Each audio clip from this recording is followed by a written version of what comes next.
Hi, everybody. It is Annette the Peacemaker, and you are watching YGRL, the Yang Gang Report Live. And tonight we have a special interview. Our special guest is Ariel the Avalanche. He is one of the good friends of YGRL, and we've had him on the show several times.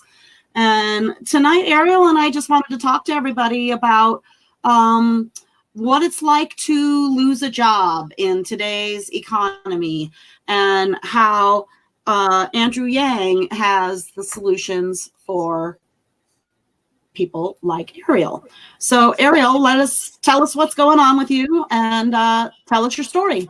Right, for sure. My pleasure. So basically, I applied for a occasional seasonal job at my local Best Buy. And so I was really happy there because ever since I was a kid, that local Best Buy, I always had like good memories there, and I always remember having fun, and I always remember like running to the gaming section and wanting to play like all the game demos, and just it created like a good experience for me. So then when I got a little older, that store kind of dropped off of my radar, and I spent a lot more time at the GameStops. So and then like I remember when I was like in high school and in university, I would spend a lot of time, not a lot of time. I would apply to GameStop because I had so much gaming knowledge and I wanted a few extra bucks, and I could take it because my college load course wasn't really that big. So I said, hey, I can get a part-time job. I kept applying and applying and applying and never hearing anything back. And I just didn't stop at the GameStop. And then I just applied to like any job that I could get just at any place. And still nobody was hiring. Mind you, this was just on the cusp of the economic recession. So it was like when 2008 was happening. Basically, it was when we gave UBI and the freedom dividend to all the banks. We gave our hard-earned money that they didn't earn to them in the hopes that it would make the economy better, which it did not. Why was I not getting hired? And everybody told me why I wasn't getting hired was because the economy was bad. So if the economy is still bad, what was the point of those bailouts? Like I didn't understand that. Yeah. So okay. So fast forward. Okay. So I can't find a work. I finish community college, get my degree in broadcasting, and have trouble finding work again. and then I work fast food, and I'm like, okay, well, this is kind of bullshit because I did not go to community college to work in fast food. I went in community college to work in the area that I studied in. And then everybody tells you like a job is a job, right? You should just be thankful for having any job. But then when you're younger, what do they tell you before? They tell you don't just finish high school because you'll end up working fast food. And then when you finish community college, that happens to you anyway, and they tell you to be grateful because a job is a job. So it's very messed up. It's just hypocrisy at this point. It's just bullshit. It's just pure bullshit straight from the bulls behind. Let's just say that. So I'm like, okay, I'm going to go get my bachelor's degree. Everybody says to do that. Got my bachelor's degree. The job situation is the same. And what's your bachelor's degree in? Out of curiosity, like communication studies, because I thought that was the closest thing to broadcasting. So yeah, okay. But here we are broadcasting this live, so that's good. So okay, so then I'm like, all right, like this is still so then I finished that, and I just get a job working in an office, and like a couple of months go by, and I like 6-7 months, and I just get bored out of my brain. Like I cannot take it anymore. Basically, like I could have done this job with a 5th grade education. I'm not kidding you, because it's that mundane and it's that boring. So it's like, why did I spend all my mind power in school learning all these advanced concepts when I could have done this job that didn't even require any of this. This economy makes zero sense. Like, and then people expect you to get married and have a family and like provide for children. You idiots. Like, how does that happen with jobs as bad as this? Like, it makes zero sense. They're not thinking harder. They're not thinking at all. Okay, so but then though they say, well, you shouldn't have kids if you can't afford to take care of them. Right, so right. God forbid you would go get on food stamps right, because you yeah. lost your job and you yeah. can no longer afford to feed your damn kids. Look, I'm single. You're screwed no matter what you do. I didn't get married and I didn't have kids and I'm still struggling economically. So blow it out your you-know-where. Like, I followed all the rules diligently. I did not have kids. I did not get married and I'm still struggling. So, you people don't use your brain. Okay, who the people who say that. All right, so then I'm like, oh, okay. Okay, so which leads me up to, let's just fast forward here. So I find out that one of my best friends who I went to like a job training kind of program with, he works at that Best Buy that I always loved going to and that thing. So how I got the job was just a happy coincidence. It had nothing to do with my education. It had nothing to do with like my character as a human being. Well, maybe that had something to do with it when I showed it to the general manager and he liked me. So I just said, hey, I like you. I like this store. I have good memories from childhood at this store. And the store happens to be hiring for this season. Voila. Okay. So I get the job. The manager, okay, I get the job because I said this. This is what I said. I said that I like what I learned in life is that is from video games. In a video game, it's okay to make mistakes because when you make a mistake, you learn what you shouldn't do. And then when you go at whatever the task was that you did wrong, you can go at it another way and you just keep like messing up until you succeed. And then he said like, wow, like, I really like what you just said. Here's what's going to happen. And I was smiling. I was happy because I was thinking of all the memories in that store of my childhood and how happy I was there. And just, yeah. So he says, okay, here's what I'll do. I'm going to hire you on as occasional seasonal and treat every day like you're being interviewed, to keep the job. I was like, okay, I'll be happy to do that. So that's kind of like what happened. And then okay, so the part that made me the happiest was that I thought they were going to like teach me all of the sections because I was customer service and I had to know everything about the store and I had to train for it. But I told them that I loved gaming. So they're like, just go to gaming. And I was like, wow, okay. Like, I like that. I can handle that. I'm happy with that. So, but I did like recognize that, you see, like in a scarcity driven economy, that like employees are put under a shit ton of pressure. Because all the time, like chirping in my ear in the walkie-talkies was about like, get the customer to buy more stuff. Get the customer to buy more stuff. Come on, have them sign up for a credit card. Have them do this, have them do that. Have them buy this, have them buy that. And it's like, oh, whoa, okay. Like, hey, okay. It's like, all right. And then I'm like, okay. And then, you know what? We talk about $1,000 per month. Like Andrew Yang talks about that. Our goal as employees was to get the customer to spend $1,000 per hour. So it was 1,000. We had to sell $1,000 per hour. That was our goal at the store. My gosh! And at least get them to sign up. The store as a whole had to do that.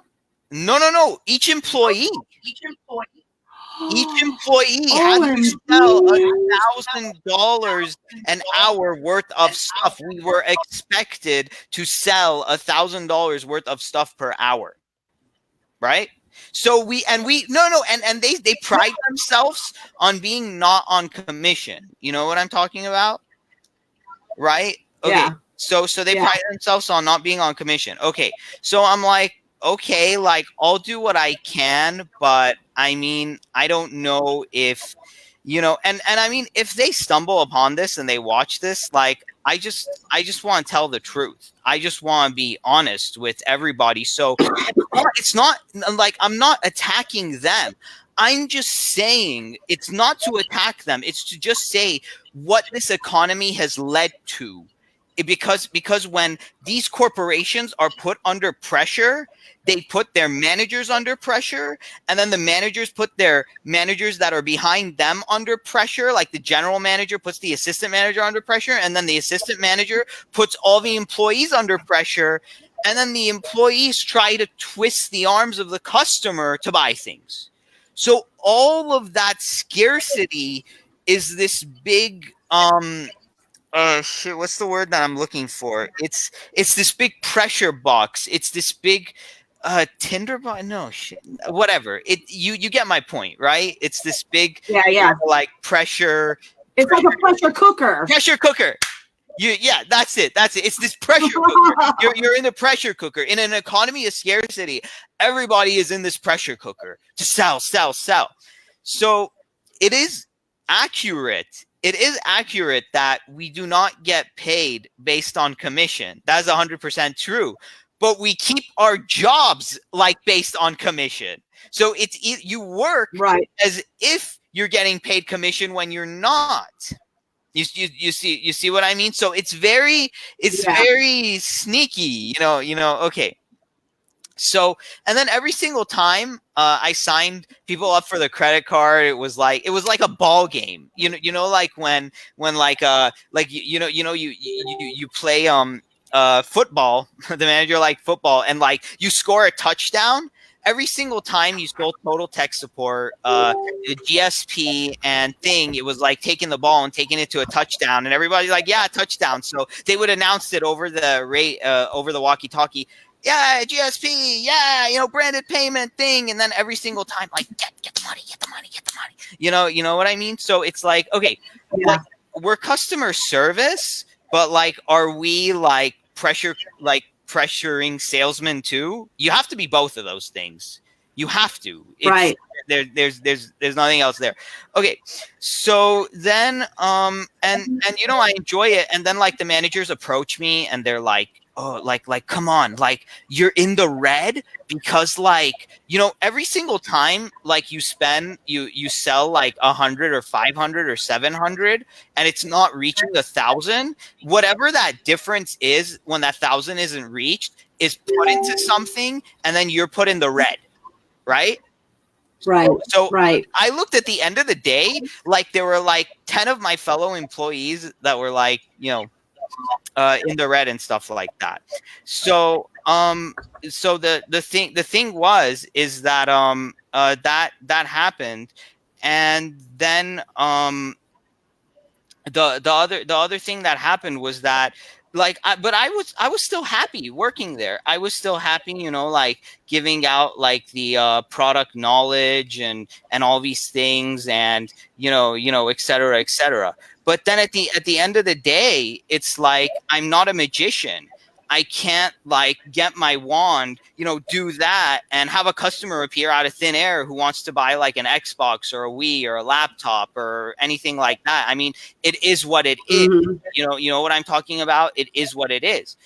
But mind you, the question on everybody's mind is like, like people don't keep their jobs either because they did something wrong or because they're lazy or because they're dumb, which is such a stupid, cruel thing to say, or because like they didn't have a good attitude and all this other bullshit that does not apply. It's just a non sequitur.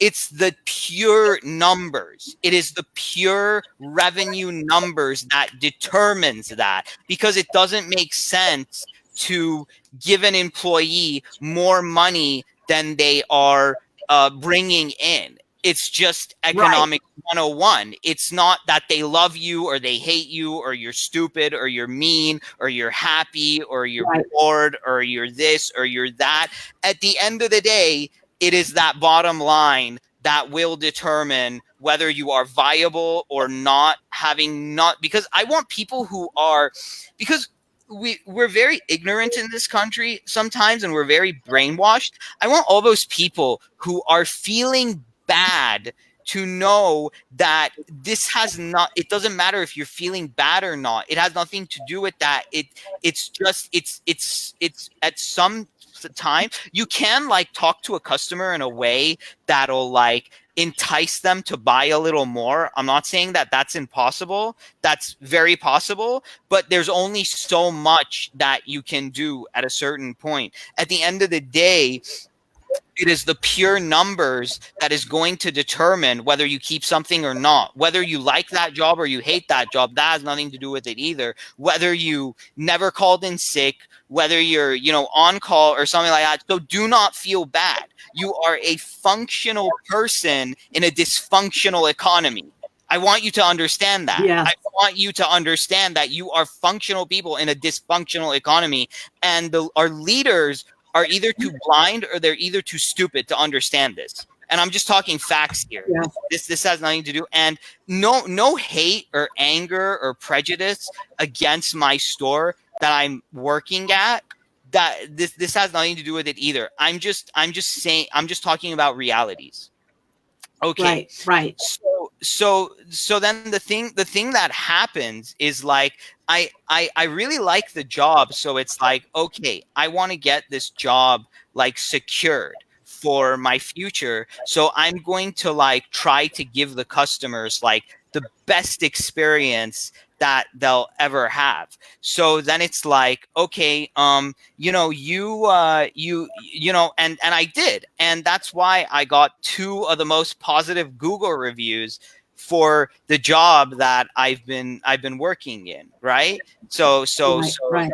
that's what I did, and I don't know if you saw that. So I was really happy, and I was thinking to myself, and then like before the season was over, I talked to someone that I'm a little stressed out. The season is ending, but I'm hoping to keep this. And he's like, "Don't worry, man. As long as you you're not one of those university you're not one of those like high school students that don't take it seriously, and you show up and you do what you're expected to do, and you have a good work ethic, and you're not treating this job like, oh, it's whatever, they'll most likely keep you."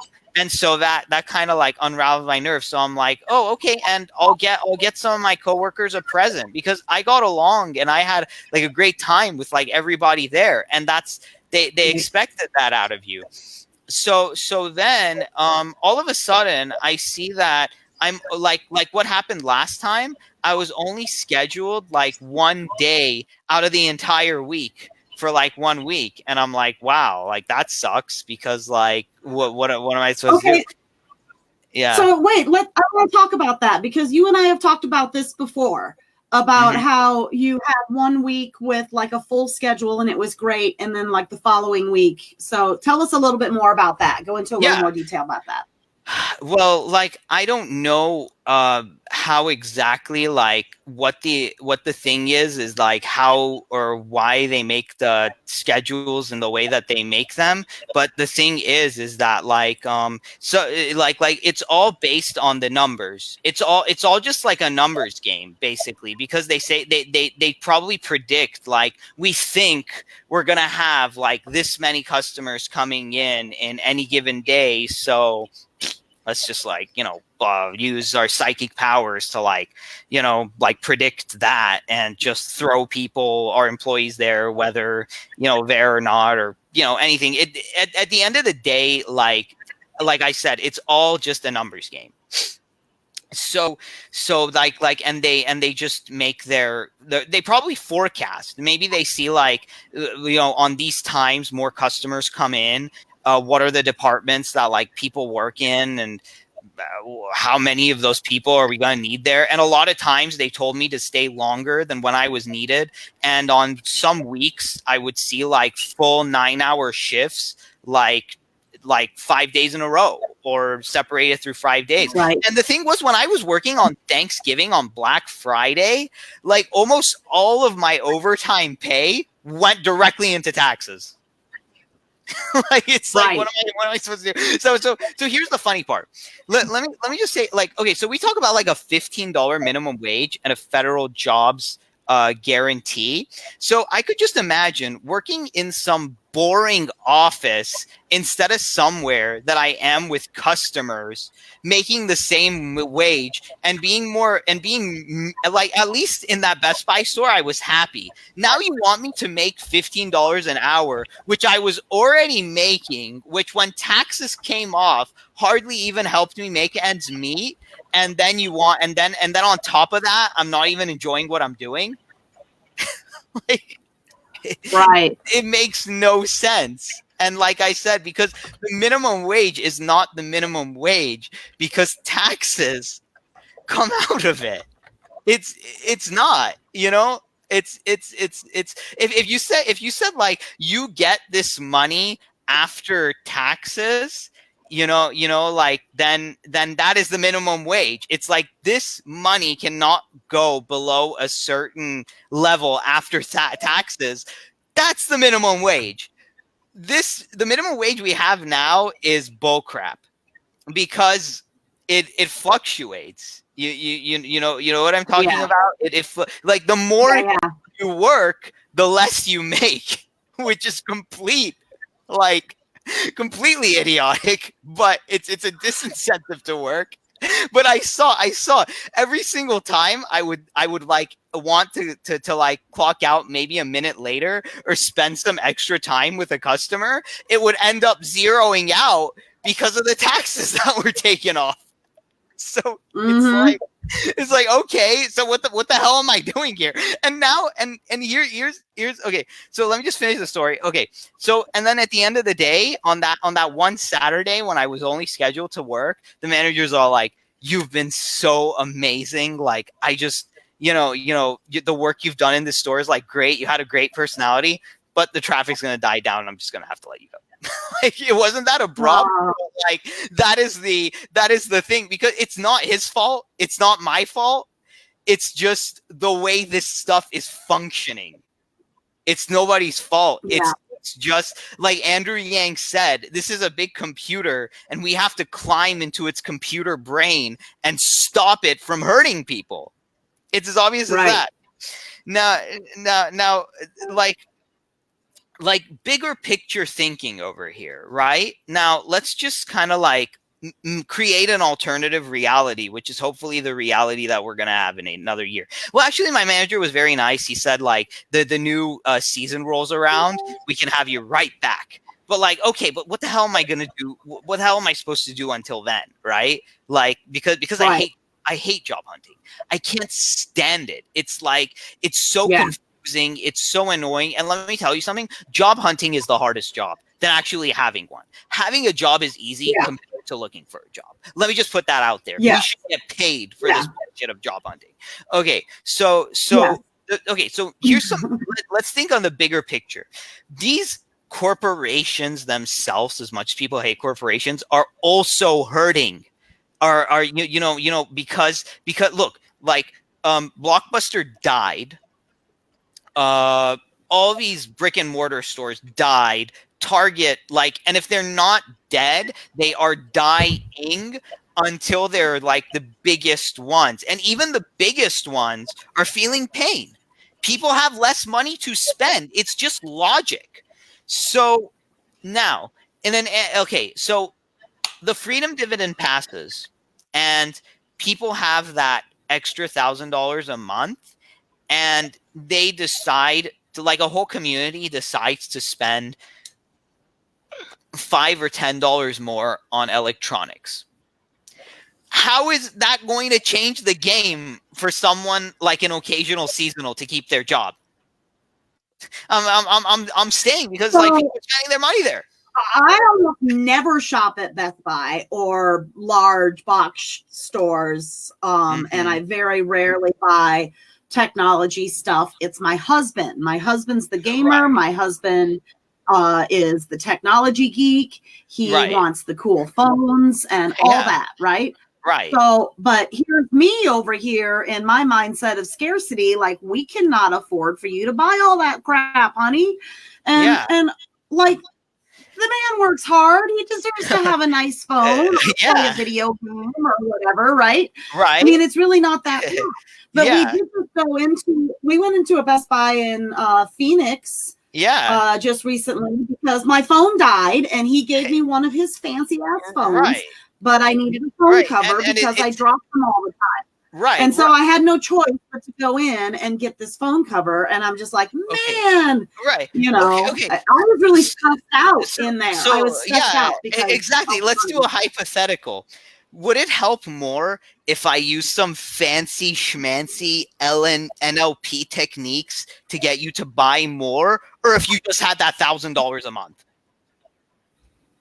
If I just had the $1,000 a month, I bet you anything, I easily would have spent $1,000 in the hour that we spent in that Best Buy because I want one of those awesome KitchenAid mixers. Right. And then the one we were in had like a full like kitchen appliance. Yeah, exactly. Exactly.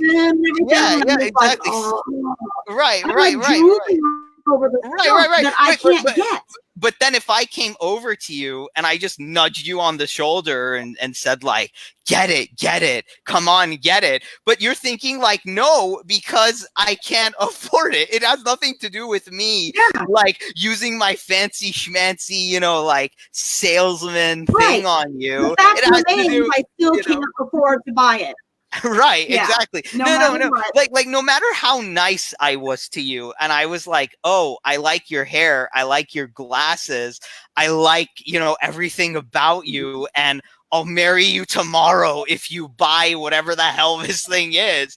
Like you'd be like, I just can't afford it, right? Like Right. It's so obvious. Plain and simple. I mean, it's so plain and simple. And then I wanted to sign you up for a credit card. You would say you with $1,000 per month, you probably wouldn't mind an extra credit card, right? I mean, right? Like some people would. Well, but sure, because with the extra $1,000 a month, I could pay off my debt that is in collections, and the other then credit card, right? Would go up, and then I would actually get approved for the credit card. There you go. You see the big picture over here. Like it's so obvious. No. They say like. The funny thing is, it's like, it's because I'm not lazy and I want to work is why I want these people to have these $1,000 a month, because I doubt I would have lost my job if my sales numbers were higher.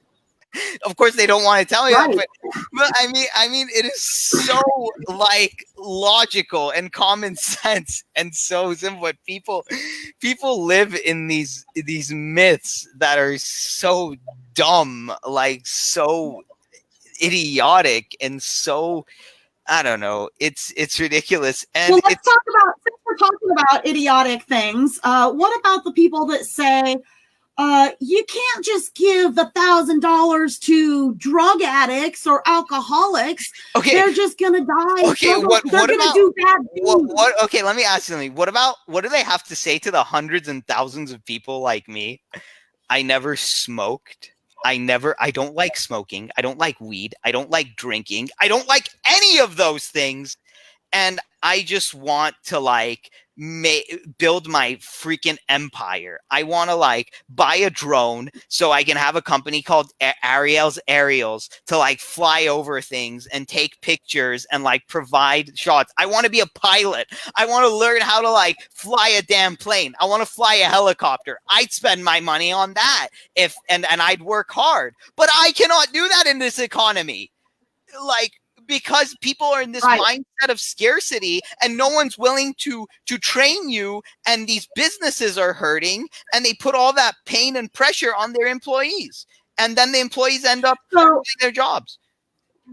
so if the big businesses are hurting, the big box stores Yes, and the biggest which banks they are are. hurting, then imagine how much small businesses are hurting. Now, I have owned 3 small businesses during the course of my 30-year career. So Right. I was a hairstylist. I went to cosmetology school in Right. 1987, and my original plan was to go to, because my dad passed away when I was 17. So we didn't have a lot of money, but I was able to get some Okay. grants to go to cosmetology school. So my plan was to go to beauty school so I could work my way through college, because I really wanted to be like an English and journalism teacher. Like, I can write. I was editor of my school newspaper and stuff like that, So I really like writing and I really Yeah. like reading a lot. Right. So I wanted to go to school for that. But Right. like, Okay. what does an English degree get you Yeah. today? Yeah. Really, For sure. For anything? sure. And Like, right. And Annette, think about it this way: who do the small businesses buy from? The big businesses, right? Business to right. business. So everybody is hurting for no reason. So with my beauty salons, Right. I did everything that I could, but like I'll just talk about my last one, because that one was a social enterprise. It was called Mighty Aphrodite Salon. Okay. And it was so I did not pay an hourly wage. Everybody was considered a booth renter or a contractor. Okay, so it was a gig. It was a gig job, right? So, and then I also had a tattoo artist. So I had several hairstylists and a tattoo artist, and that was pretty cool. And so I want to be careful how I word this. Not everybody that came to work with us was as self-motivated and enthusiastic and invested in the business as my friend Davey and I were. So Davey and I were like the last men standing. Okay. Right. Okay.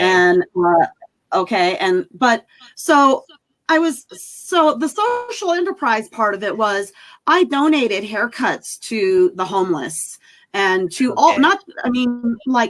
I would go to, before I opened the salon, I would go around to all the different shelters. This was in Missoula, Montana.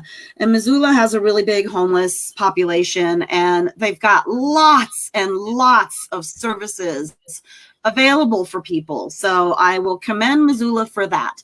But the community really failed me, right? So I donated thousands of haircuts.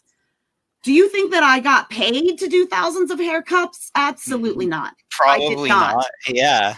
So then when I actually opened my salon, I was like, wow, this is a really cool thing. John Bon Jovi's doing his Soul Kitchen thing. So I was really inspired by that. I was really inspired by Tom's Shoes, how you buy a pair of shoes and pair of shoes gets donated. And then Panera Bread Company has a side thing called Panera Cares. And they have like a pay what you can plan. For all of everything on the menu is if you only have $1, you pay $1. You just throw it in a bucket at the cash register. Right.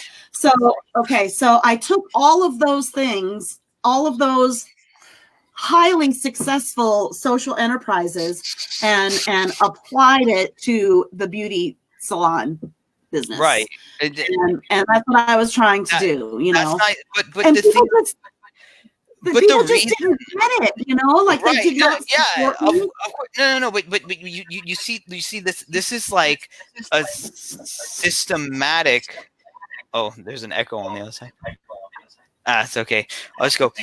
This is a systematic. Okay, it's gone. Good. This is a systematic problem that we have to hit at the root, right? So like when you have like a tooth that like needs a root canal. And I mean, I guess if you don't get that, it needs to get like extracted. You don't dance around that problem or wait for it to like destroy your mouth. you know, as much as it sucks, and I've had one root canal, and you know, I've lived through it, you do something about like the infection before it starts ruining everything. This freedom dividend is like the infection remover that we need for our economy.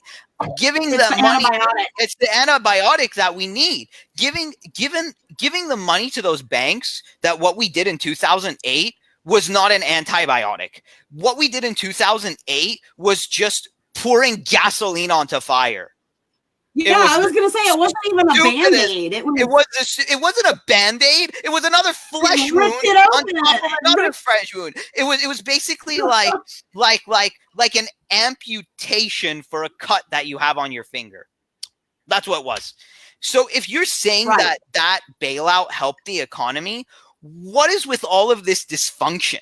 What it's like either you're blind or you're stupid or you're ignorant or you need like a neurosurgeon to see what's wrong with your brain if you think that things are going well in this country when they're not. It's like, what rock have you been living under? I'm sorry, but you see it happening before your eyes. You see it happening to you, and the response that sometimes people give is like, sorry, you know, oh, you poor thing, sorry. No, like, yes, I understand, but let's get to the root of this and let's just solve this.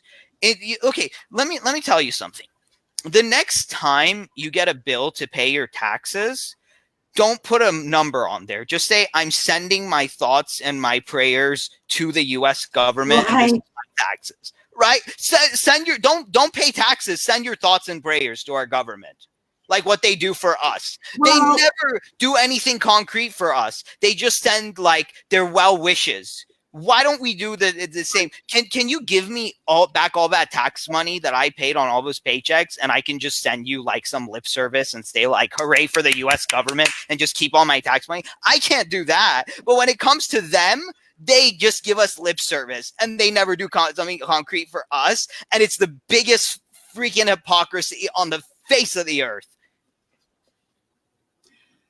I concur. Here. Right? Yeah.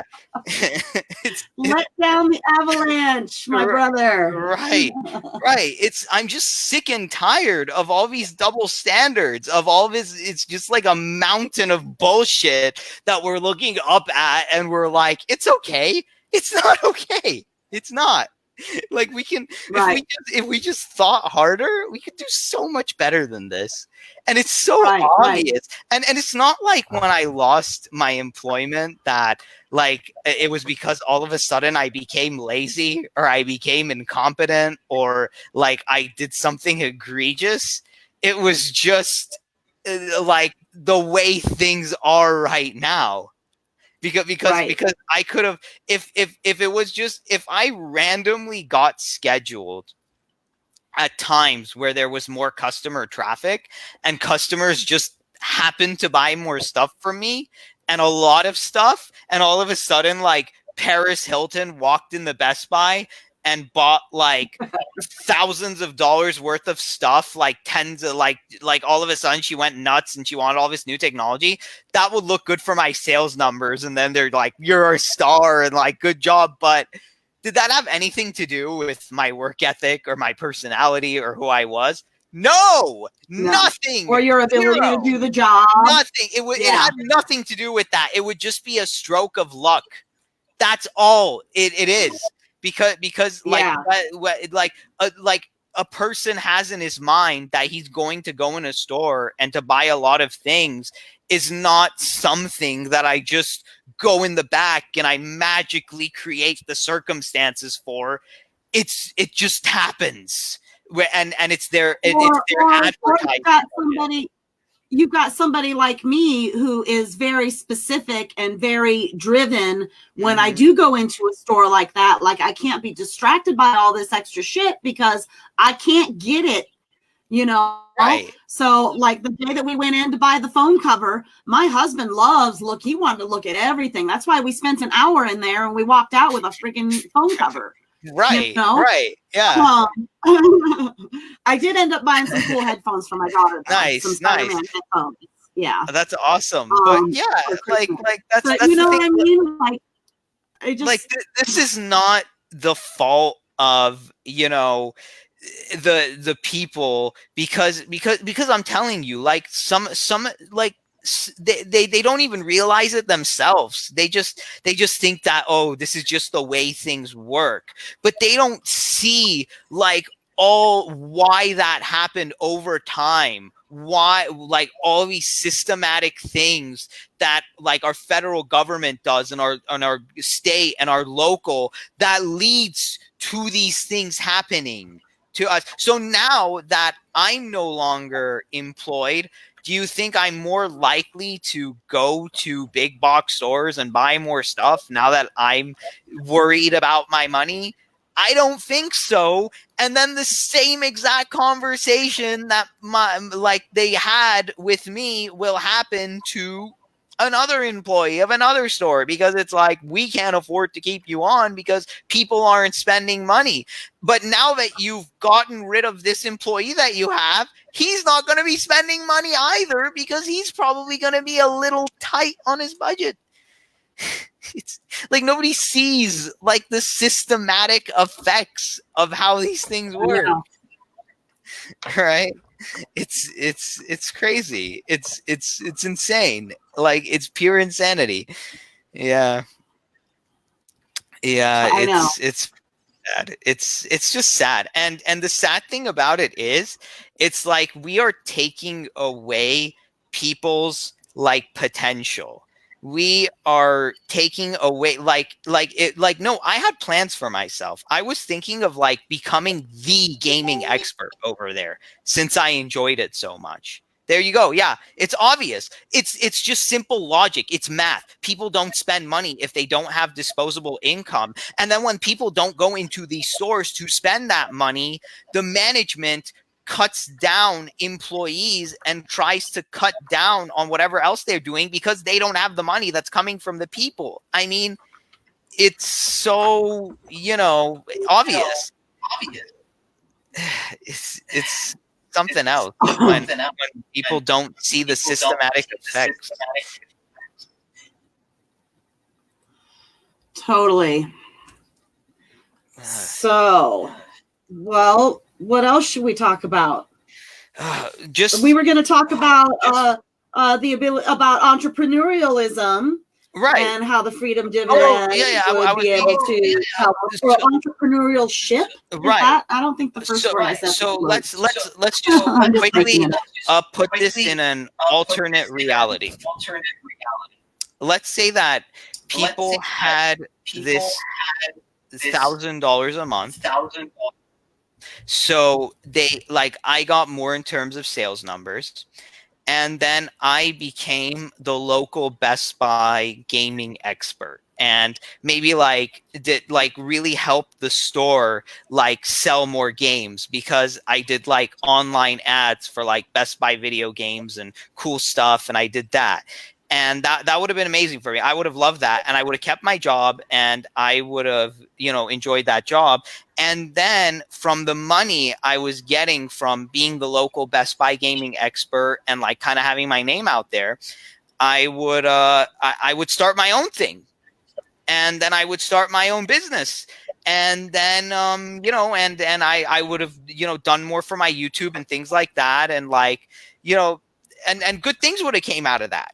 But now that can't happen because of this economic scarcity that not only are average people suffering through, but all the brick and mortar retailers as well, because of Amazon. Right? Yeah. Right. So, I mean, we really have to. Exactly, Joshua. People have their own intrinsic value. And here's the part about the schooling system that I cannot stand, is that they never care about our intrinsic value. They only care about how much stuff we can memorize and regurgitate on a stupid piece of paper that has no bearing on how well we're going to do later in our lives. What is that?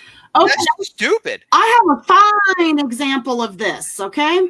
Mm-hmm. So, at the end of my time with my last business, the Mighty Aphrodite business, Davey and I just struggled, and we fell behind on rent, and other people that worked there weren't really pulling their weight and stuff like that, right?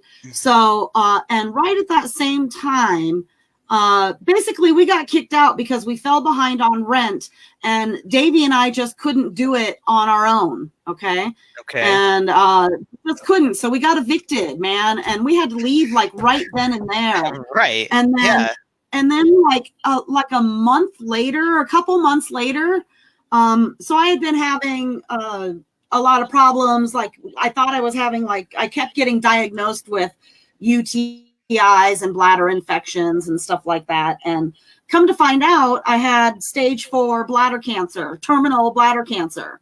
Okay, so I got that diagnosis right after my salon closed down, and my husband was a driver for a very large nationally known company.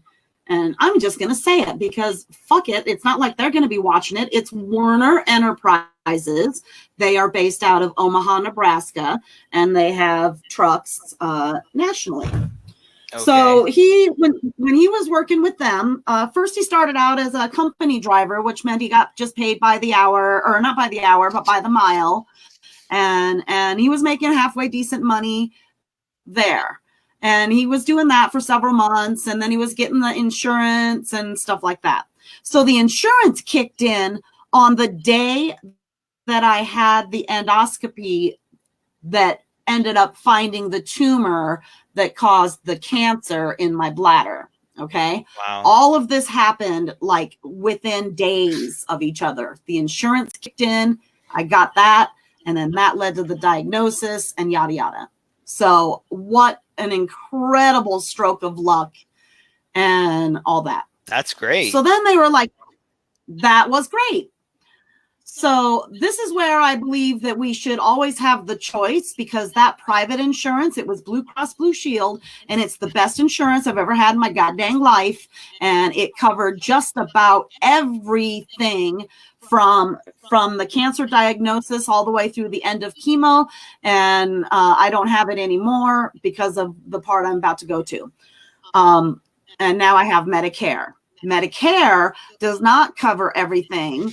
And now I have money in collect. So they had to remove my whole bladder. They took the whole dang thing. They took the urethra, and now I pee into a bag that's attached to a hole in the side of my belly. It's pretty wild. Wow. And so I have to have these bags on my body every second of every day of the rest of my life. I will never, ever be able to sit down and pee on a toilet like anybody else ever again. So I need these supplies to live. So Medicare doesn't cover all of my supplies, and they didn't tell me. Nobody at the medical supply company told me, but I ended up building like a $700 bill with them. Mm-hmm. It might as well be $7,000 to me. You know. Let me tell you, this is what infuriates me, is when you're left in the dark. It's the worst feeling ever, because like people should tell you something before shit hits the fan. You know, right? Because then what happened was, I went to go make my monthly order, because I order it every month. And so I went to go make my monthly order, and they said, you can't get an order this month. And I said, why not? And they said, you owe us $700 and we're going to send you to collections. I'm like, WTF, what?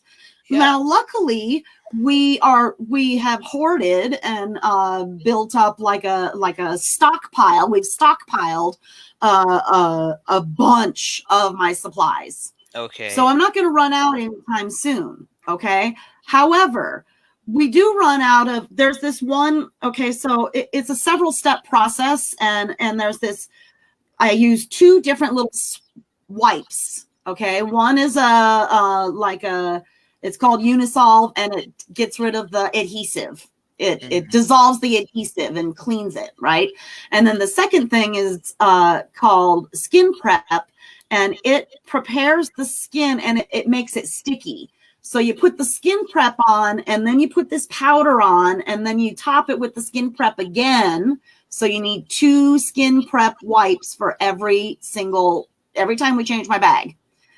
So for whatever reason, and you also need 2 Unisolve wipes. Okay, so you need an equal amount of wipes. For whatever reason, they send me a full box of Unisolve, but only half a box of Skin Prep wipes. So I always run out of the Skin Prep wipes every freaking time before I run out of anything else. And so I can't even get extra. Right. What do I gotta do about this? So what, these people are not living my life. I'm telling you, why? this is what it is. Like, people have to take the time to put themselves in other people's shoes these days, because it's really becoming wild. And what I really, really, really think is dumb about the way we're getting educated, it's like, I know people will say like, oh, that'll just turn young people into sissies, but we don't teach empathy. It's in our schools.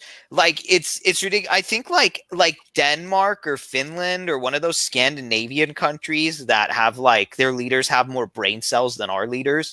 Like, they teach like about like happiness and empathy and et cetera, et cetera. Why do you see all these miserable people who are doing well in an economic sense, but they're absolutely miserable in a human sense? It is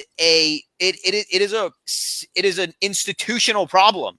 It is an institutional problem, because when we're growing up in school, we're told that what we are made for as human beings is to just like a study for the test and like hope that we get the A's, so one day we can like, wow people with our fancy degrees or our fancy job, or like make a lot of money. I say, blow it out your ass. If this is a free country, why am I not free to like think about my mental health and my emotional health? Why do you not? It's so stupid. Like, why do you guys? Because they don't care about their own mental and emotional health.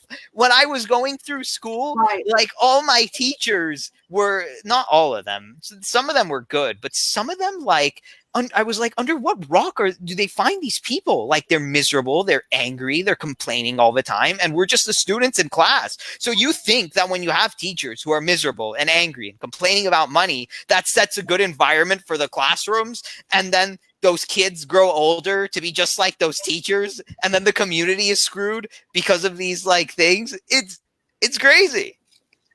Yeah, I had a teacher named Mean Dean. Right? He was the vice principal, and he was also the he was a science teacher, and he loved making girls cry. That was his bit. That was his thing, man. And he would just berate the girls until they run out the room. But then if the girls like try, but then if anyone tries to like retaliate against them, like, they hold all the power. So that's basically just like a dictatorship in a little room, and we're preparing these kids for a democracy. Bullshit. Yeah. Like, we're not. So we're not. Me, like, I was the girl that stood up to him, and he tried to make me cry, and I'm like, nah, man, like, you don't scare me. There's nothing. Right. Yeah. No. Like I stood up to him. Like, and I think he respected me for it, but right, but that still shouldn't be happening. Like that. Yeah, I know. The crazy thing is like that. That's where the dysfunction comes from. It just it starts very early on with like dysfunctional teachers and dysfunctional principals and dysfunctional schooling systems, and then it spreads like a virus throughout the whole community. So then I had another teacher. I had another teacher who taught business. He taught business, And we were the first year, like my senior year was the first year we got like dot matrix printers and we got like DOS and whatever. And we finally got to start doing the newspaper on computer and stuff like that. So like I'm old. But anyway, so we got like keyboard. We switched out from old computers typewriters for typing class with the paper and switched over to keyboards, and it was like keyboarding class. And he also taught business. Right. Yeah. So here now in that business class were like at least 3 or 4 budding entrepreneurs. One of them turned out to be a Rhodes Scholar, and like this guy went on to like do really big things. And so, but this teacher, he would say, read chapter 3 and then do the worksheet at the end of the chapter. And then he would go into his office and do whatever it was that he did and didn't teach us a damn thing. And it was awful. It was absolutely awful. I know. Yeah. Like why is this incompetence except like any kind of institution related to kind of like the state, like incompetence and like inefficiency and stupidity is like the norm.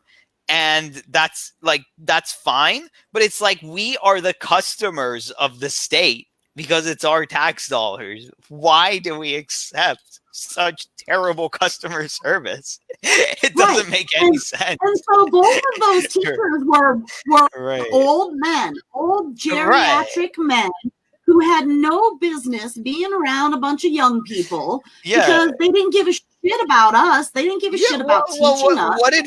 What did Andrew Yang say? He said, I hope that when I reach like an age beyond 80, I have the grace to get the fuck out of the way. Yeah. Right. He said, seriously, like retire. If you hate the kids that you're trying to teach, then just get out and let somebody who wants to be there. Imagine if I had the same attitude as a Best Buy employee than like your teachers had. I would be fired on the spot. I would just be fired on the spot. Like imagine if I treated customers the same way that some teachers treat their students. Like how easily I would just disappear. And yet we accept that. I read a headline the other day. I didn't read the whole story because I didn't want to give it the click. But I read a headline the other day where an elementary school teacher stapled a little boy's mouth shut because he was being mouthy. Wow. What? No, like I don't understand. Like some of these schools are like tiny little dictatorships we have in our country. It's like we talk about like Iran and North Korea like abusing their people, and then like in our country, like we're child abuse our like kids and not preparing them for we're preparing them for a future that doesn't exist, and we're forcing them to do things that they hate. So is that not like a dictatorship in and of itself? Like it's it's so idiotic. Like it's such a double standard. I mean, like what rights do these kids even have to defend themselves, to say anything, to do anything? No. None. Okay. Yeah. So get this. When I was in 6th grade, I lived in California, in Southern California, in the Valley. And I went to several elementary schools. I had a tumultuous childhood, and we moved around a lot.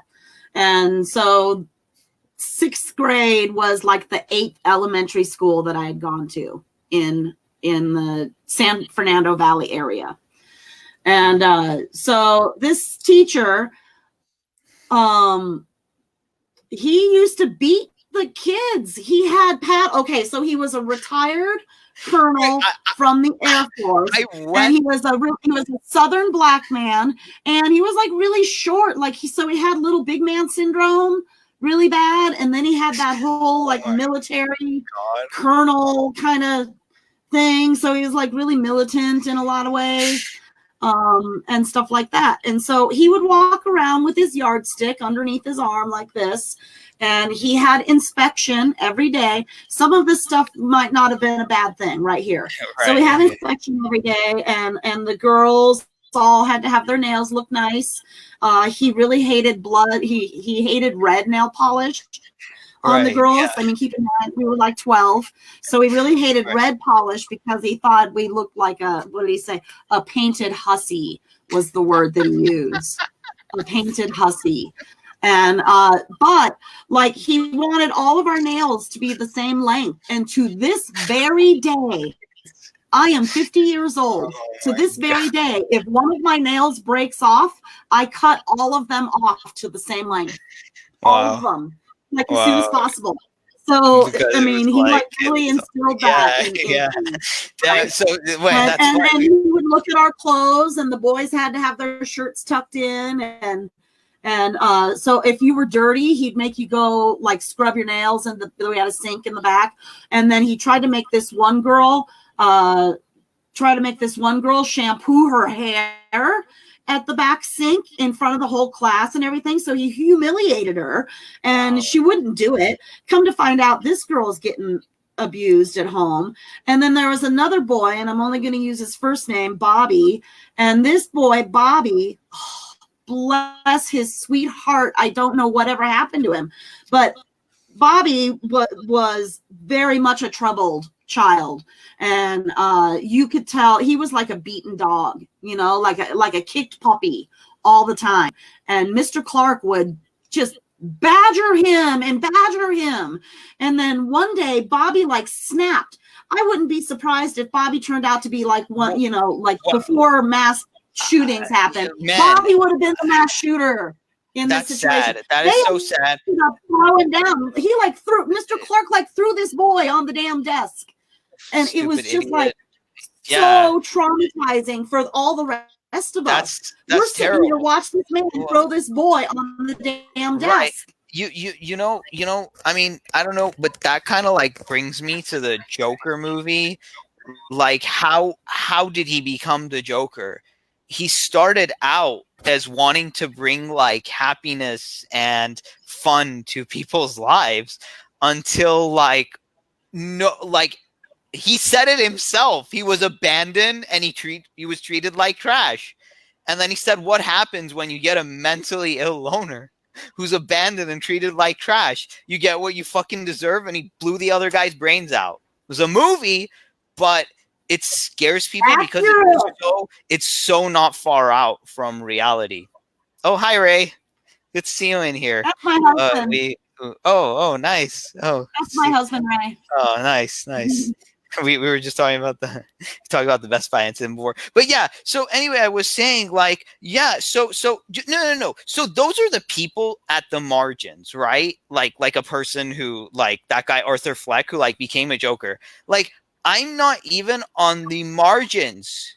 Like one person at the Best Buy even told me, she, bless her heart, she was so sweet and I liked her so much. She was one of the operators, but she was just like the sweetest lady. And I told her about Yang and she was so nice. She told me point blank when I ended up on the NBC4 News talking about Andrew Yang, she said, Ariel, I don't even know what you're doing in here. Like you're so intelligent.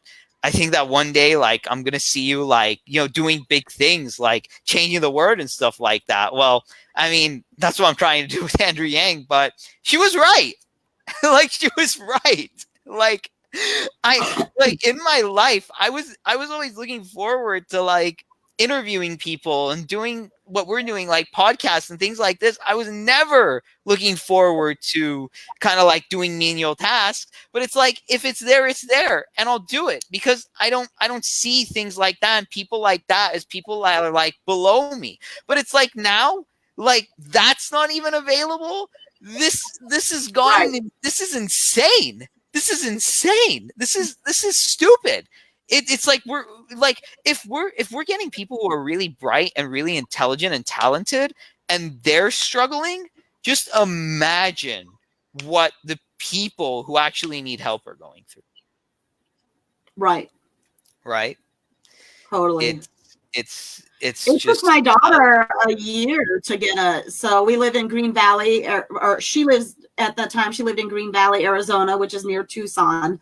And there's this whole shopping area. It's got like a Walmart, a Goodwill. It's got like a Sprouts grocery store, Ross, freaking True Value, or Ace Hardware or whatever. And like, there's probably like easily 40 stores and restaurants in this one little area. Okay. Easily, probably a little bit more.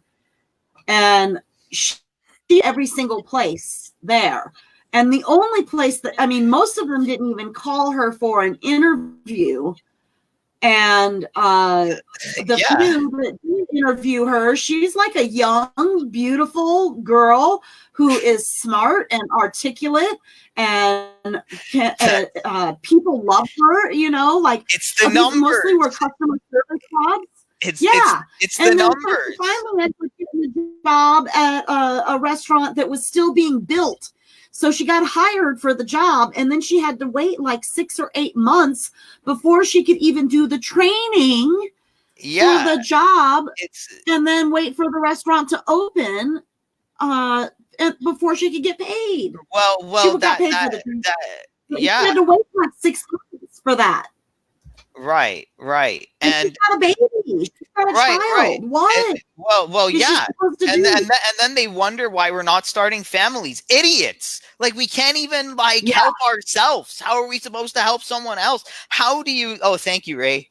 So how do you expect us to help anyone else if we can't help ourselves? And they expect the millennials to start families and create jobs and be part and think like they're blind. They're ignorant. It's like, if you people expect us to have families and do all this stuff and spend money in the economy, and you're not hiring us, you have your heads up your asses. I'm sorry, but you do. You just do. You're stupid. Yeah. I mean, it's obvious. And it's not like they ever talked about any of this in school. This is how, people spend money. This is how, households, budget. This is how this happens. This is how you idiots had 12 years to discuss that. You're stupid. It's like. So I did take a class in high school. So I really suck at math. Recently I've gotten better at it because I've been thinking harder. But anyway, when I was in high school, I really sucked at math. I could read and comprehend Shakespeare with ease, but algebra was just I just couldn't do it. And so I failed a lot of my math classes, and it was the same. There were only 2 math teachers. And the other one, he was sort of like nutty professor, really sort of scatterbrained, and he taught geometry. And I did pretty well with geometry, which I ended up using. You use geometry a lot in for doing hair, for hair cutting and perm mod placement, whatever. You use geometry a lot. So anyway, I was glad that I did okay with that one. But algebra, forget about calculus. But I failed all my algebras, and then I think my math teacher felt sorry for me, and so he said he would just pass me through with a D instead of making me take it again. And I would even go in and tutor with him. This guy got Math Teacher of the Year awards. He was an exceptional teacher. My brain did not understand it, right? And so he said, hey, let's take this class. You have to take a required math class, so let's take this one called Consumer Skills. And it was for the dumb kids. It was for the dumb kids. But that's the one that you need. It's the best math class I ever took, and I got a B+ in it or something. No.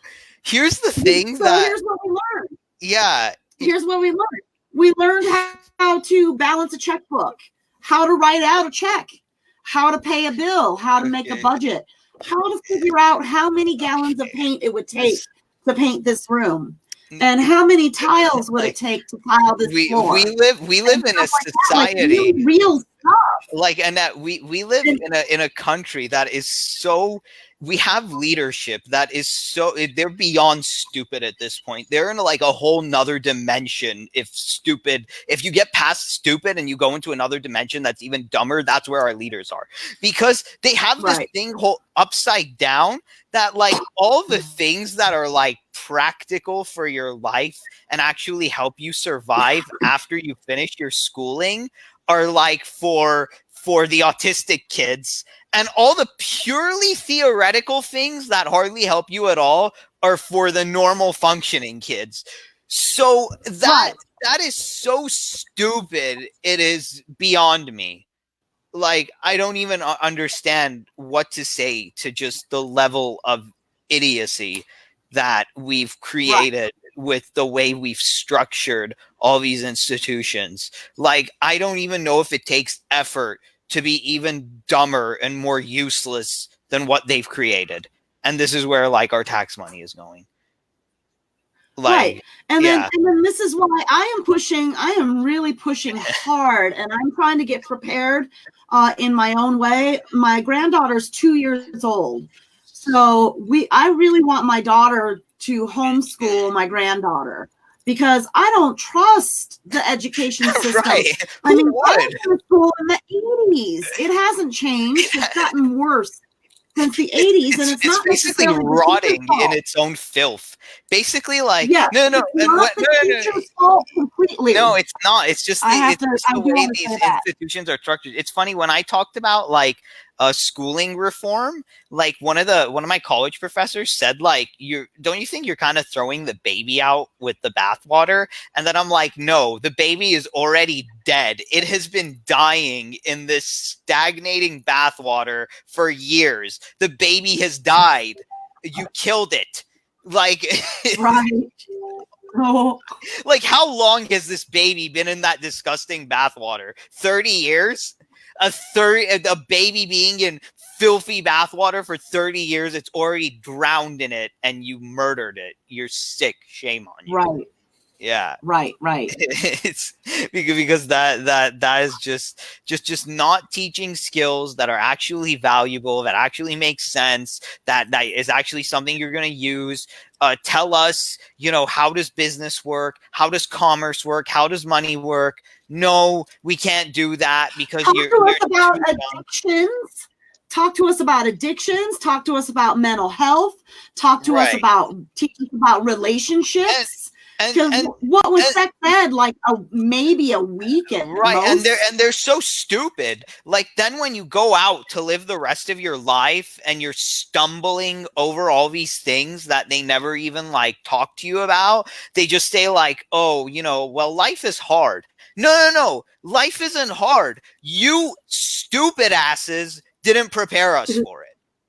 Like, Right. It's hard because we're not prepared. Right, exactly. It's so obvious. So like I wanted to take industrial arts and small gas engines, because in industrial arts, your senior year, you get to build a house, like a Habitat for Humanity. You get to work on a Habitat for Humanity project and learn how to build a house. I wanted to learn how to build a house. And then I also wanted to learn how to fix my damn car. So I wanted to take shop and I wanted to take small gas engines because my dad was a feminist in his own right, RIP. And he said, never rely upon a man to do anything for you. You need to learn how to do everything yourself. Yeah. And so he taught me as much as he could before he passed, but whatever. Like I learned how to change a tire. I learned how to change my oil. I mean, I learned how to change my wiper blades. Uh, Never ever rely on a man. And so here I am. I'm trying to learn how to build a house so I don't have to rely on a man. And here's what the teacher said. He said, home X across the hall. You're in the wrong place. Wow, just sexism. Fine. The interesting thing to me is, like, when I was younger, like I was really like the like kind of like Andrew Yang. I was just like that kid in the corner. I didn't want to like make a ruckus. I didn't want to start any kind of conflicts. So I just kind of like took what authority figures kind of told me about like what's true about life.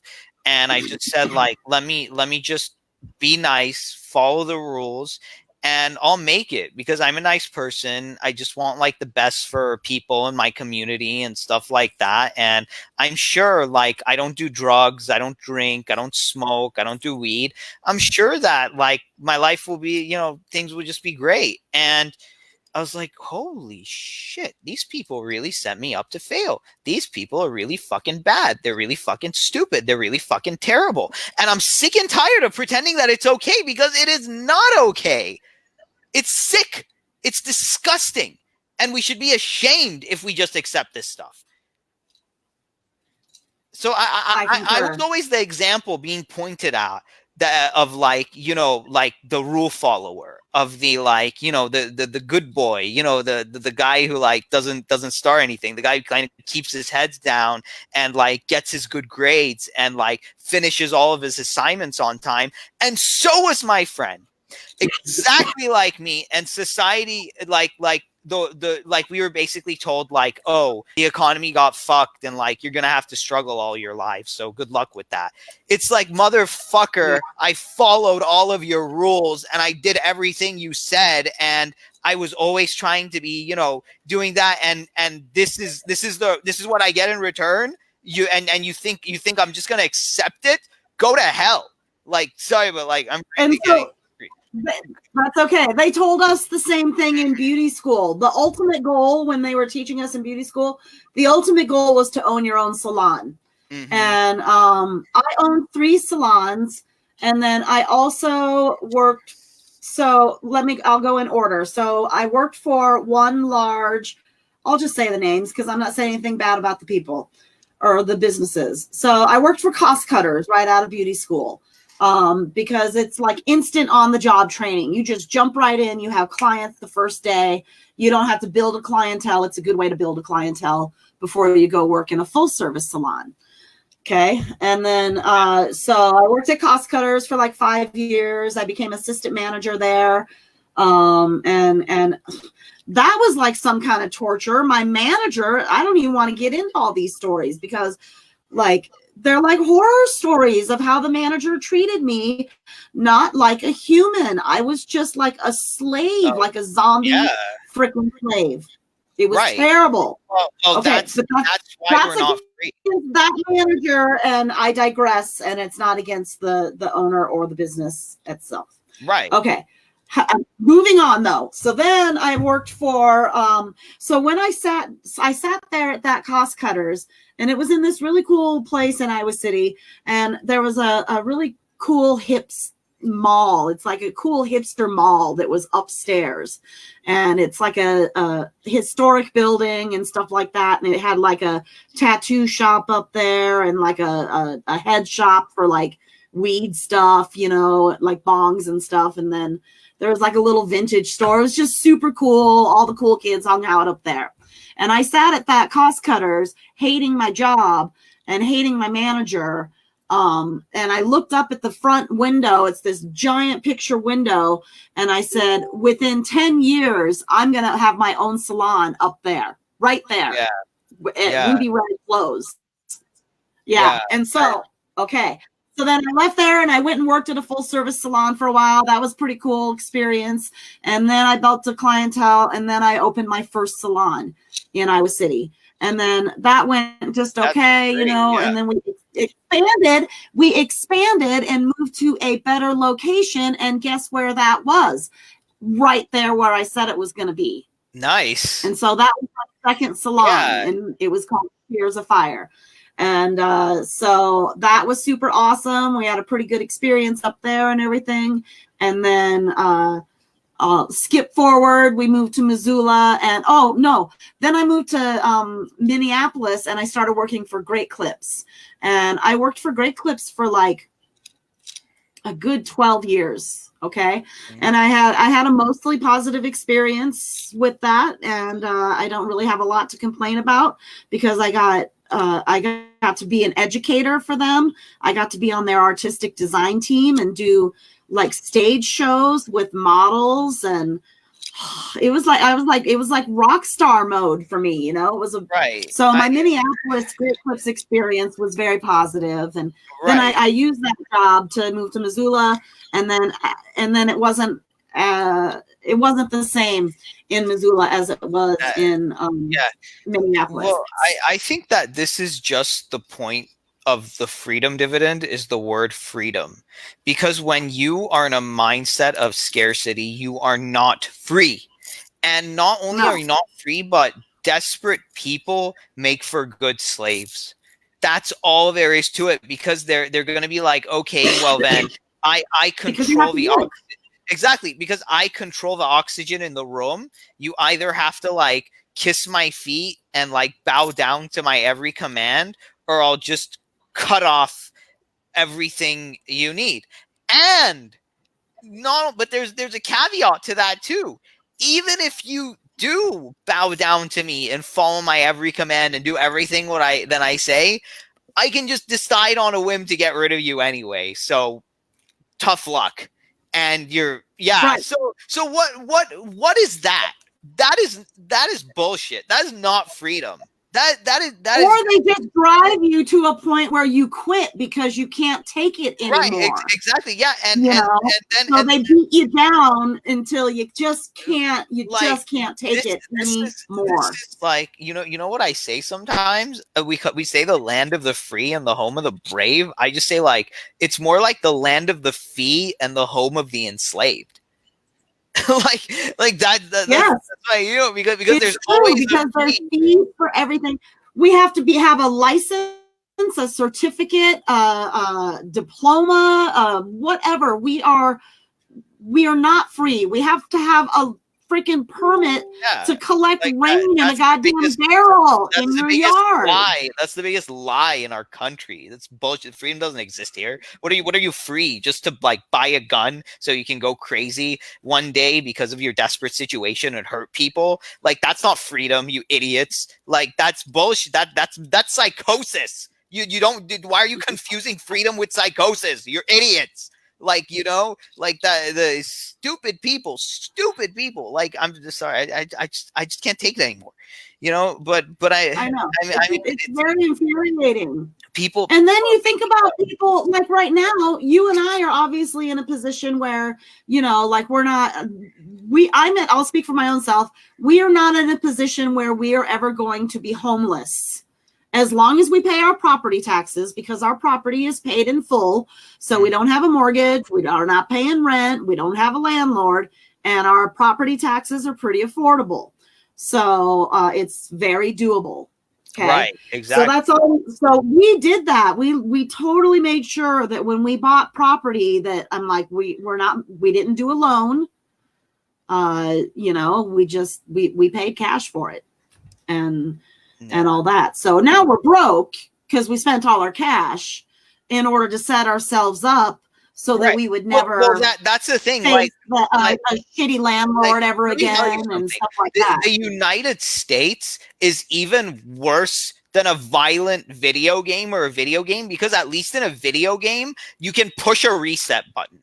And I think that's what Andrew Yang is for this country. He's just pushing the reset button on our economy after these stupid idiots screwed it all up for my generation and for like people who are struggling because we have these corrupt, stupid asses as our leaders. But hopefully that changes after the Yang presidency.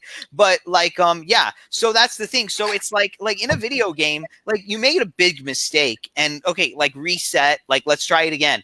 In this screwed up country, one financial mistake can cost you the rest of your life that you can never recover from. And we call this freedom. This is not freedom. This is bullshit. And these people are taking us for a ride. Screw the stupid. At least like, and the freedom dividend will act as like a barrier to a mistake. But without it, it's like one little thing slips up and it can ruin your life, a family member's life, people you know, your friends, and this and that. Right. Just for like one little slip up. Like losing your business and getting cancer. Mm-hmm. So now I'm disabled, you know, and I can still do things, but I'm not, the only income I have is my SSDI. Right. And then there's still limitations on that, you know. Right. So I can only make like 700, let's just call it 750 for simplicity. Mm-hmm. I think it's like 770 or something like that. But whatever, let's just say about $750 a month. So even if I were sitting perfectly still doing what I am doing right now, if somebody were to pay me to do what I am doing right now, I could not go over that threshold, or they would no longer consider me disabled. I'm not disabled anymore, even though I'm literally just like speaking. Mumbo jumbo. Yeah, and you know, for all the people who say like, oh, how are we gonna pay for it? How are we gonna pay for it? Duh. Like, did you see what Trump just tweeted out? Oh, we just spent like $2 trillion on some military stuff, and that's fine.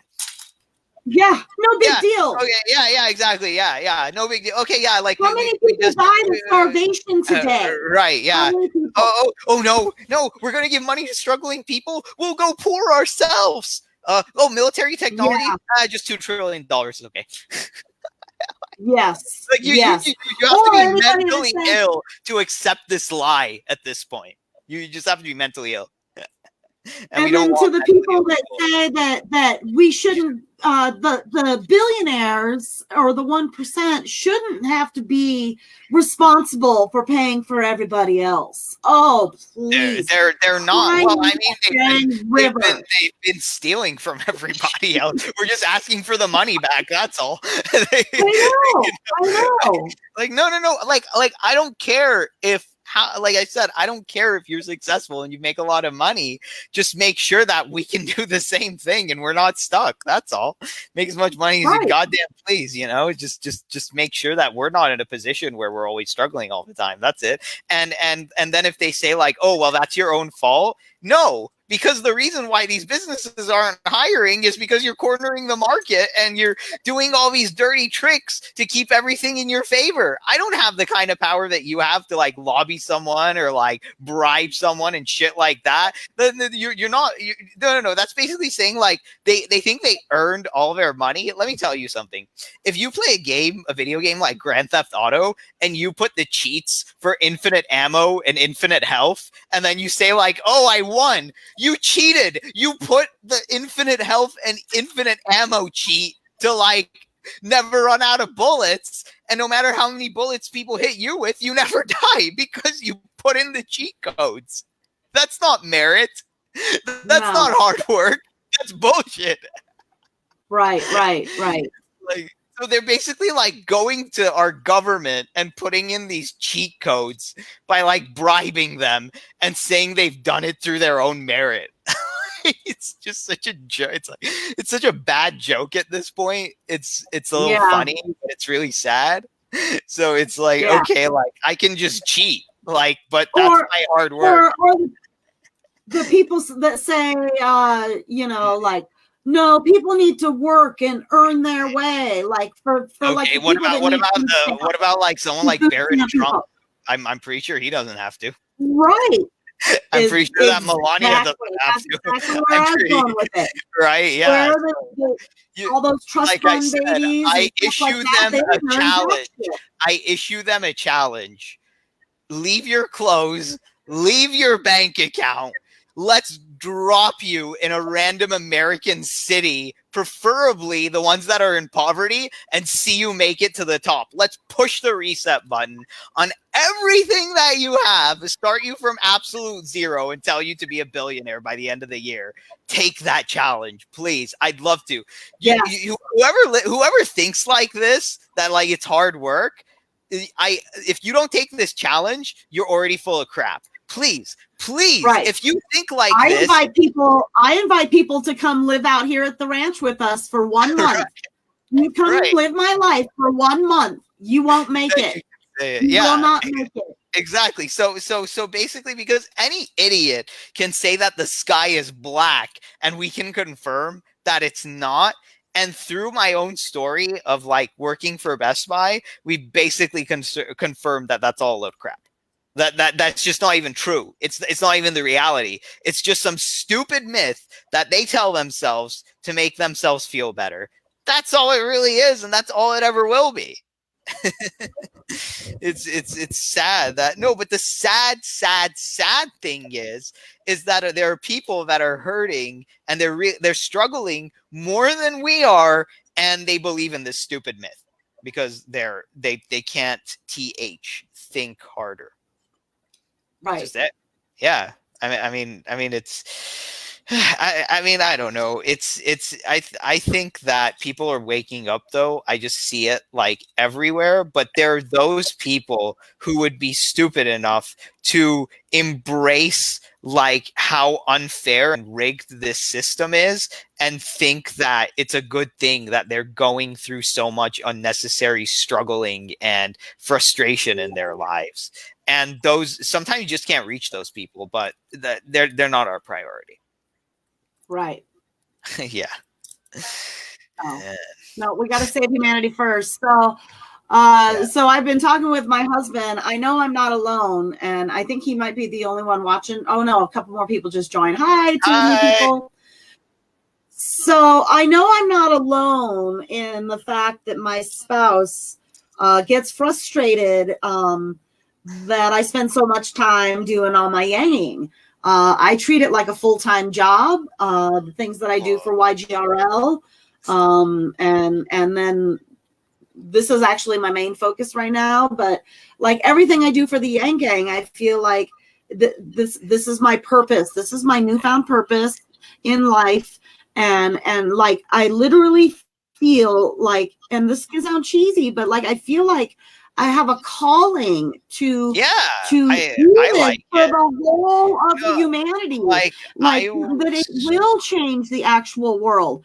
And when he's like, honey, God, you've been doing it all day, and I'm like, hey man, I'm just trying to save the world, baby. Right, you'll thank me later. You'll thank me later.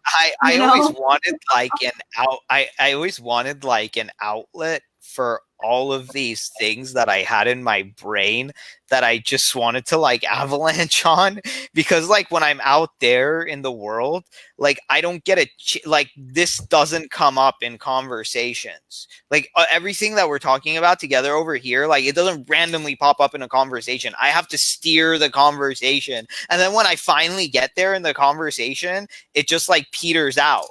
So I was thinking like when are people going to listen to me? When are people going to understand like the kind of shit that's going on and how it's not our fault and how there are all these like systematic problems? And then Andrew Yang comes along and I'm like, I'm riding your coattails, man. Thank you. Finally. Yeah. Somebody who gets it, somebody who's not full of shit. Like, because I was just like, look, like I'm going to tell you, you hate Trump, but I was like, at least Trump is just like going at the establishment, but like, he's the only one doing it. So I guess I like him for that. But then he turned out to just be like a big talker. I'm starting to soften ever so slightly. Mm-hmm. My friend Shannon will be so thrilled if she ever watches this video. So I'm starting to soften ever so slightly on him. I do still think that he is a horrible monster, but I don't disagree with what you just said right there. And now that I am seeing all of the literal fake news, this is like with all the MSNBC, CNBC, all the NBC. Well, you know what they say, like, but so that, I mean, literally, that is literally fake news. Like I cannot, so I can't. That's undeniable. Right. Well, a broken clock. Yeah, at least, like, you know what they say, like a broken clock is wrong. I mean, it's right at least once a day. You know? Twice a day. Right, twice a day. You know, and the thing is, like, if worse comes to worst, and let's just say like Trump gets reelected, but then like the only reason was that in a debate he decided to embrace UBI, like, and Trump gets elected, but we have UBI.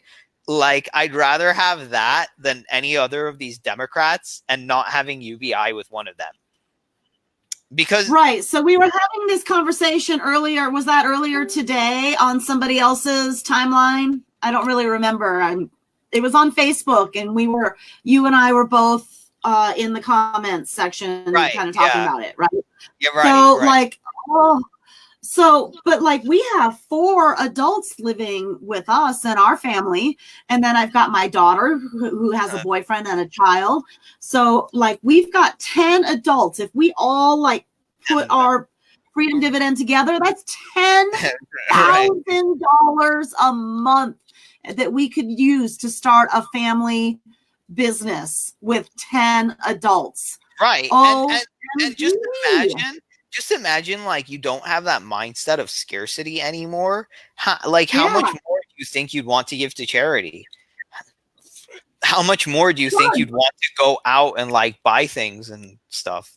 Today we went to the local food bank, which we love, and they also bring us Meals on Wheels, which I would prefer to make my own meals, but this is the situation that we're in, so we get the Meals on the Wheels.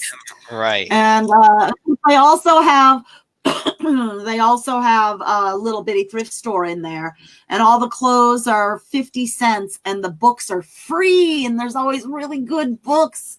And I'm totally a book junkie. If you could see the other room. Right. Oh my gosh. And then anyway, I would walk out with like 4 books, but we took in change today and we made sure that we bought some clothes for 50 cents a piece. And, I think we spent like $5 or something like that. And, in change.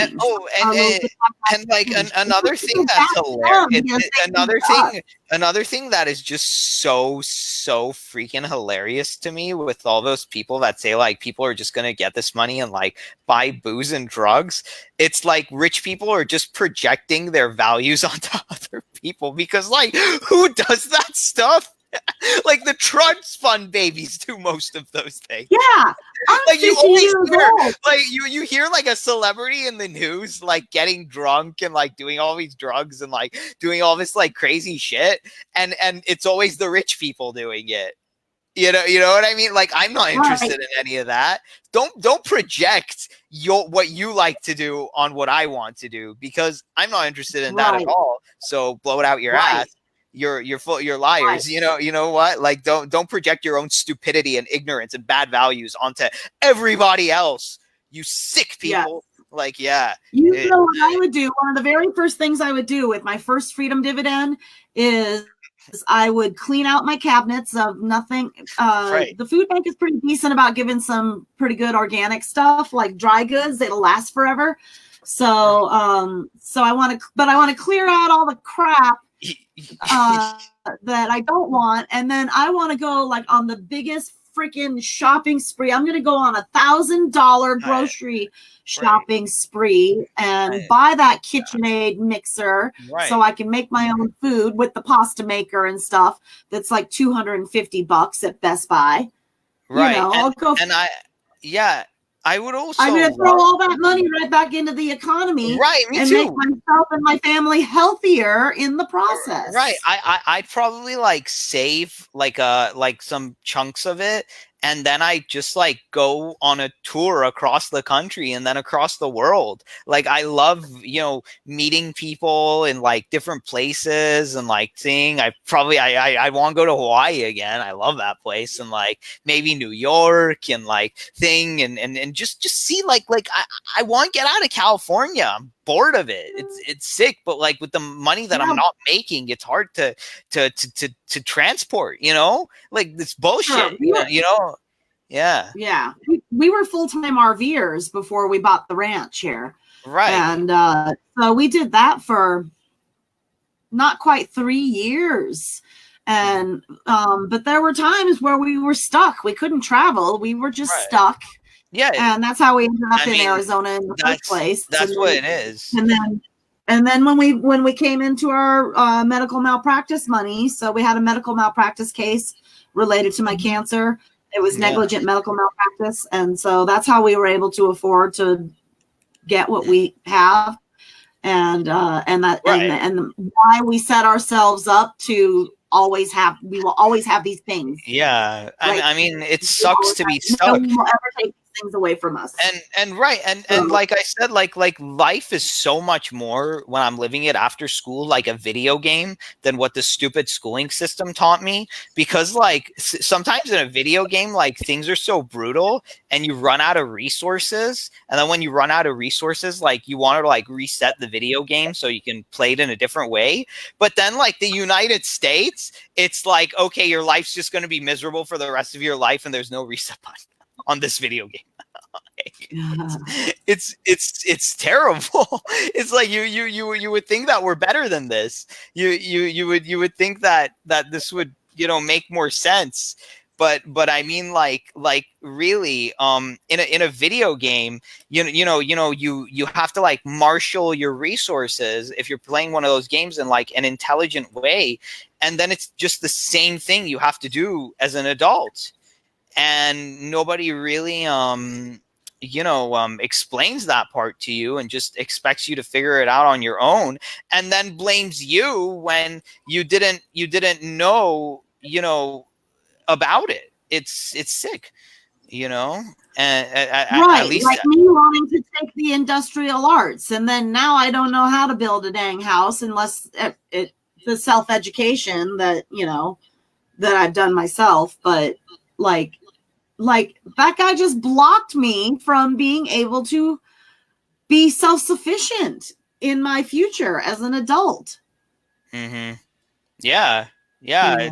it's just, it's really, it's fun. It's so like sick, and I'm just going to use the word like, I can just use evil, how these institutions that are set up that are supposed to be like helping people are actually doing the opposite, and our taxpayer money is going toward them. Like, we're paying money into institutions that are keeping us down. Like, how like stupid and evil is that? Like, it should be the opposite. Like, if like you're telling me my taxpayer money is going to pay for someone's like misery and unhappiness instead of the other way around, what kind of disgusting country do we live in these days that allows that to happen?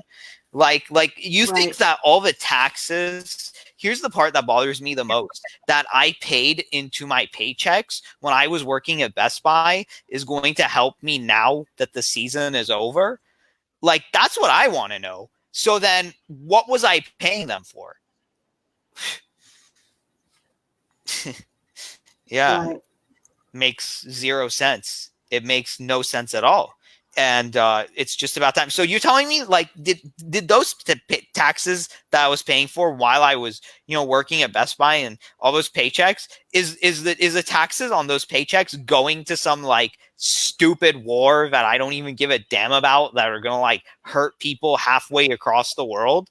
Like, I'm of Iranian descent. You're telling me like the taxes that I'm paying here with my hard work are going to go to like attack my own country that I descended from? Yeah, I don't know. Yeah. Yeah, I feel you, brother. you On know, that. That's for sure. it's kind of crazy, but we're I think things are getting better. People are waking up. People are seeing like just the obviousness and the common sense, and we just got to keep at it. And eventually, like Yang said, it's just this big pillar, and it's just going to tip over. That's it. Yeah. Well, anyway, I gotta Yep. do some more laundry. That note. All right. I was just going to say that seems like a really good place to draw to an end. Yeah. So thank you, everybody that tuned in, and thank you for leaving your comments. And this was really impromptu, but we're going to do it again another day. So, yeah. I don't know. All right, cool. Enjoy the rest of your day, and just tell people about, like, I'm talking to, like you guys who are seeing this and listening to this, just have these conversations with people, and just as a human being, just really nicely, and just say like, hey, like, what do you think about what's going on? Like, why is this happening? How can we fix it? And then it'll lead to somewhere good.